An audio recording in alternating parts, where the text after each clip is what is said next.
Halo Mas Bebas, selamat datang di Rockcast, Mangrove Podcast. Kali ini kita akan membahas tentang kerusakan mangrove yang ada di Batam, khususnya Kepulauan Riau. Kali ini perkenalkan dulu, nama saya Ayah Pari dari Ilmu Kelautan 24 dan batas Saya Pak TM di Kanopan dari Ilmu Kelautan 24 itu sendiri. Di sini kita kedatangan tamu spesial nih dari Pembina UKM Mukonata, Ibu Nabila Fikria, SPD MSI. Woi, saya dulu. Hai. Mungkin tanpa berlama-lama kita mulai dari pertanyaan. Jadi kan tadi sudah disebutkan ya Bu, oleh teman saya Ayah Pari, bahwa mangrove yang di Batam itu yang tadinya 18.000 hektar sekarang sudah menjadi 1.000 hektar. Ini Bu, pertanyaan dari saya nih Bu. Kita tahu bahwa mangrove di Batam dan pesisir Indonesia semakin sering jadi pembicaraan. Menurut Ibu sendiri, kenapa sih penyelamatan mangrove ini sangat berguna di pulau-pulau kecil? Oke.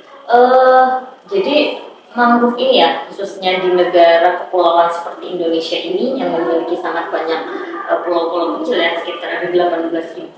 Adanya mangrove ini berperan sebagai penyelamat untuk pulau itu sendiri. Itu salah satunya. Misalkan nih adanya abrasi atau adanya gelombang, ketika ada mangrove ya di sekitar pulau itu, maka dia berfungsi sebagai benteng alami.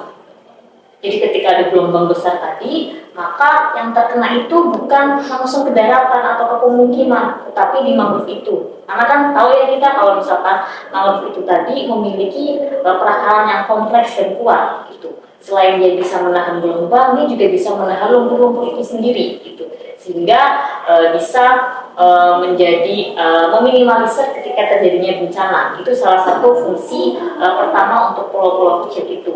Kemudian pulau-pulau kecil yang mana dia itu jauh ya dari pulau utama, mungkin mangrove-mangrove ini juga bisa dijadikan mata pencaharian. Misalkan karena adanya ekowisatanya, mangrove dengan keindahannya, kemudian para nelayan untuk mencari ikan, menangkap ikan dan seterusnya. Dan juga itu yang bermanfaat secara langsung. Pasti secara tidak langsungnya juga banyak. Ketika ada ekowisata, di situ pasti akan bermunculan pedagang misalkan, tukang parkir dan lain sebagainya. Itu secara otomatis akan meningkatkan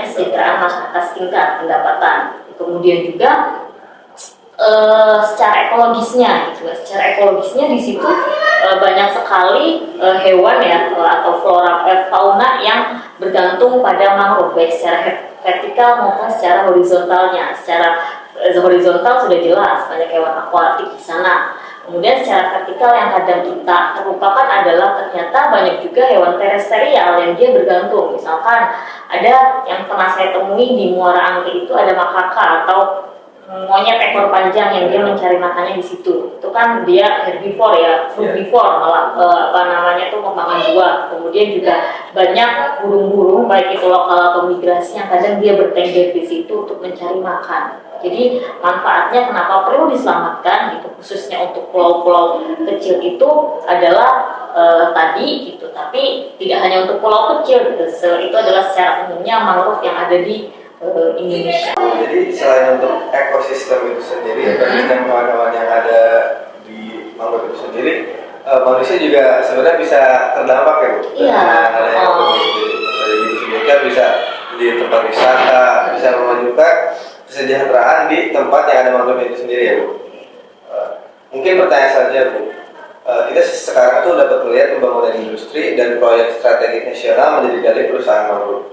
Menurut Ibu sendiri, apakah pembangunan seperti ini itu masih bisa disebut pembangunan secara berskala gitu, berkelanjutan? Oke, untuk pembangunan industri dan proyek strategi nasional itu sebenarnya tujuan utama adalah untuk kemajuan ekonomi, dan itu bukan hal yang buruk sebenarnya.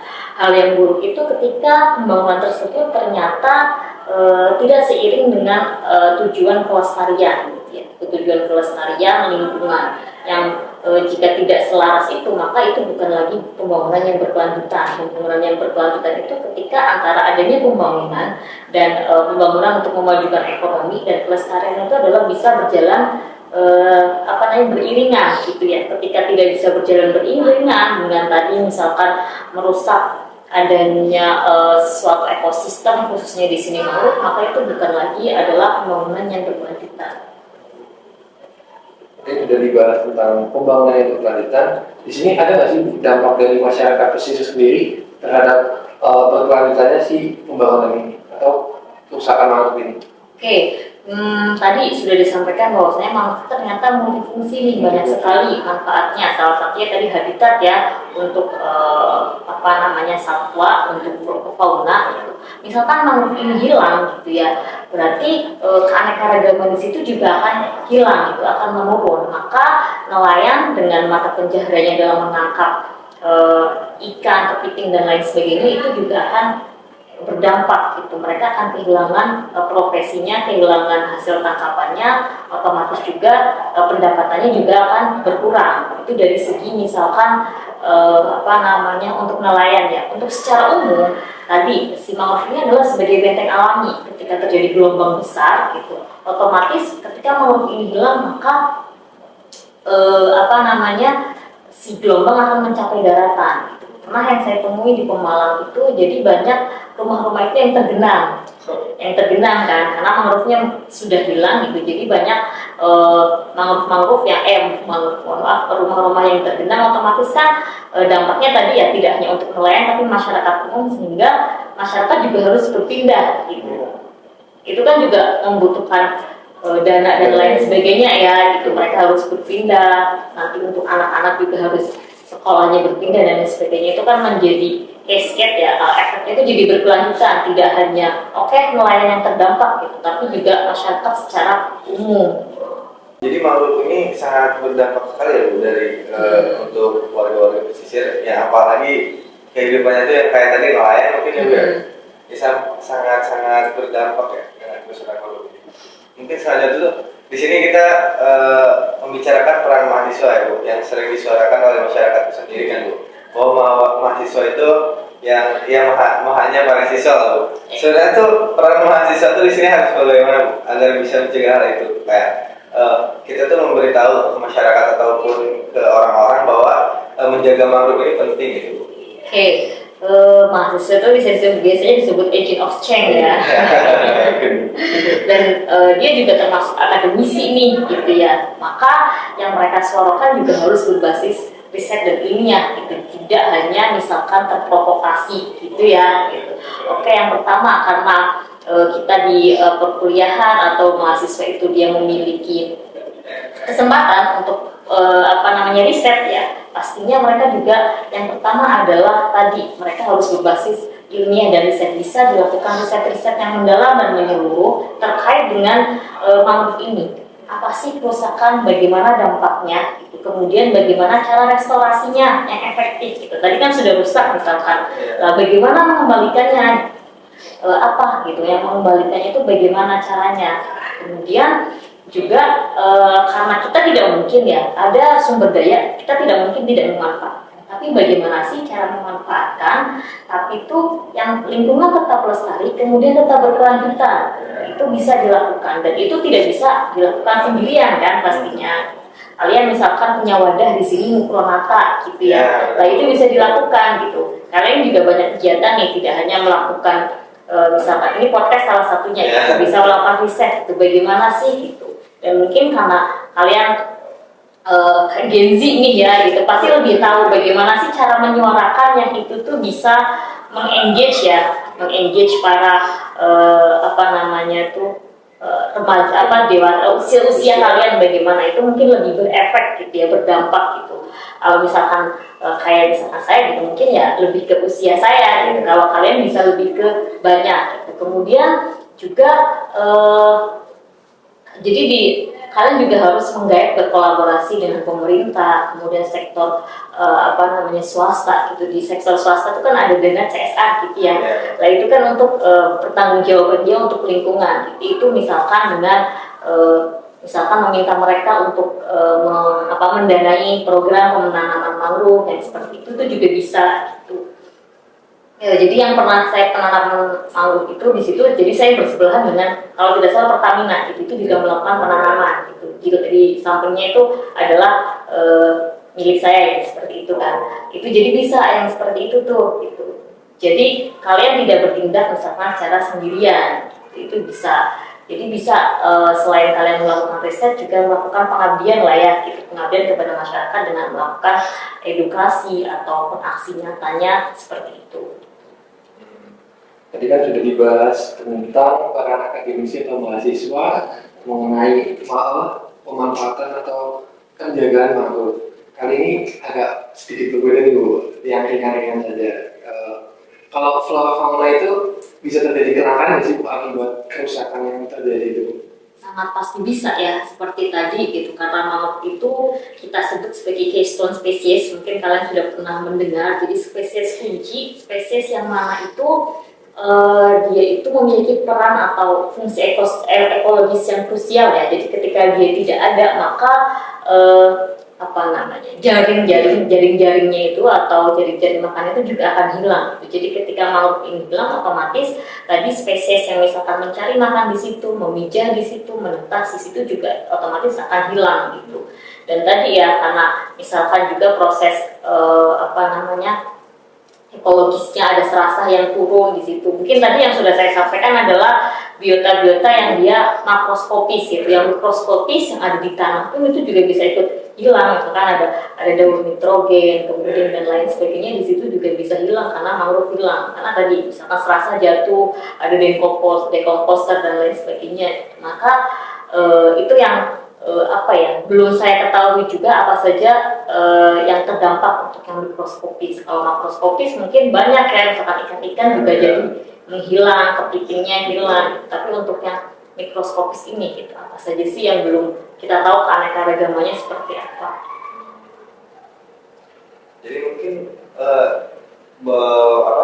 peran si mangrove ini sangat sebenarnya bukan hanya untuk hewan-hewan yang bisa kita lihat ya, bukan hanya makro, tapi mikro pun di sana sangat bergantung ke mangrove itu sendiri.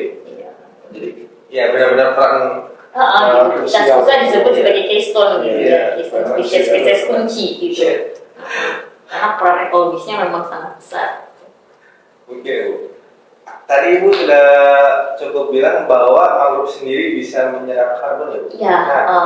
Mungkin nih Bu, seberapa pengaruh sih Bu ke kayak kondisi cuaca di daerah itu sendiri kalau misalkan ada mangrove lah Bu, perubahan cuaca itu seberapa pengaruh gitu? Oke.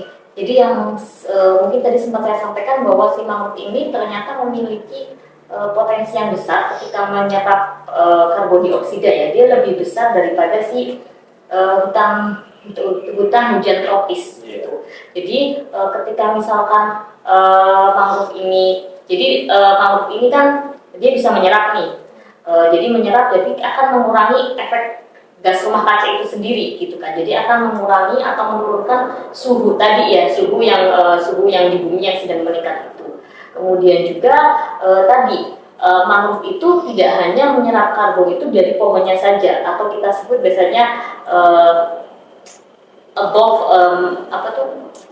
ground biomass ya. Jadi kan above yang ada di atas gitu, tapi juga dia ada dua gitu. Secara sedimennya di bawah dia juga bisa menyerap si karbon tadi. Jadi below ground biomass gitu. Jadi dia ada dua, ada di atas dan ada di bawah, sehingga dia kayak bisa disebut sebagai penyerapan blue karbon terbaik ya.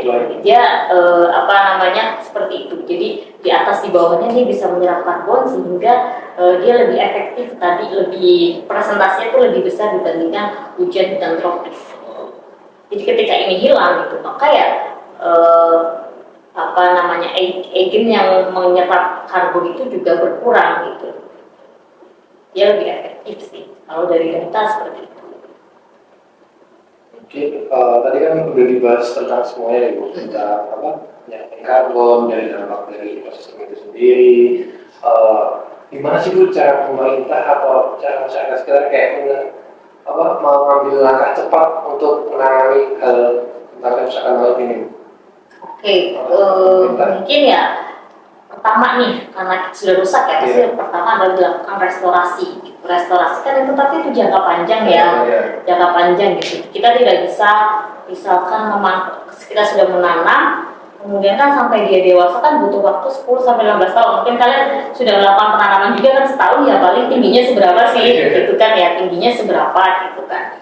Kemudian mangrove ini kan dia berdekatan sekali dengan masyarakat gitu. Dia beriringan sekali. Mungkin yang dan yang sedang mungkin yang di bayangan saya itu adalah penting adalah ekowisatanya mungkin ya, karena kalau tangkapan biasanya sudah menurun gitu. Tapi kalau ekowisata itu bisa diupayakan ya, ekowisata gitu. Wisatanya itu bisa kayak misalkan sekarang kan banyak nih orang-orang yang memang lebih suka datang ke wisata yang alam ya, seperti itu gitu kan. Wisata alam itu kayaknya lebih lebih menarik saat ini gitu. Mungkin itu bisa menjadi salah satu upaya agar mangrove itu terjaga dengan kesadarannya itu tadi, tapi dengan melibatkan tadi masyarakat, kemudian juga harus ada peran pemerintahnya gitu, karena itu tadi pemerintah juga punya hak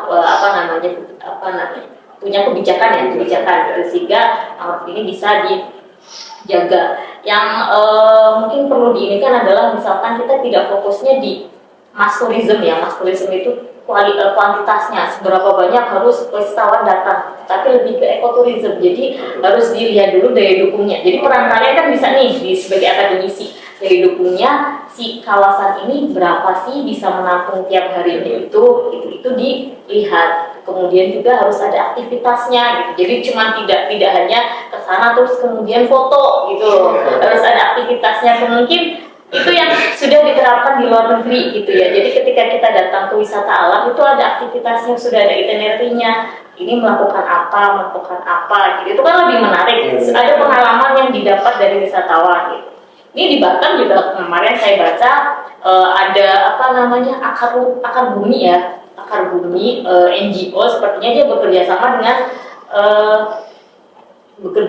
dengan lokal wisata situ. Kemudian ketika ada wisatawan mereka diajak menanam juga. Itu kan juga sebuah kegiatan yang berdampak, kemudian juga efektif juga. Jadi tidak harus pemerintah atau akademisi yang melakukan penanaman, tapi secara tidak langsung tadi turis datang, wisatawan datang itu sekaligus dengan menanam. Mungkin sebenarnya kan banyak juga kan masyarakat umum yang pengen melakukan itu, tapi karena tidak ada wadah kan jadi bingung gitu kan. Jadi ketika tadi melakukan wisata kunjungan, tapi juga ada aktivitasnya gitu.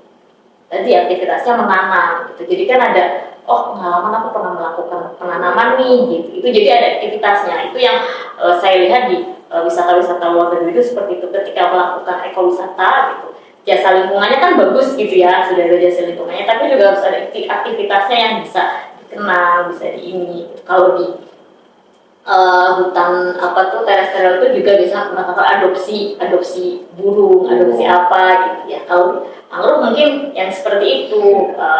Saya juga pernah misalkan melakukan apa tapi sekaligus membatik gitu kan. Itu kan juga bisa ya. Kan mangrove sekarang banyak digunakan juga itunya untuk membatik ya, untuk warna kan. Ya, itu juga bisa. Jadi mungkin bisa ke arahnya ke situ gitu ya. Kalau misalkan untuk yang cepat yang kira-kira efektif gitu. Tetap dilakukan riset yang mendalam untuk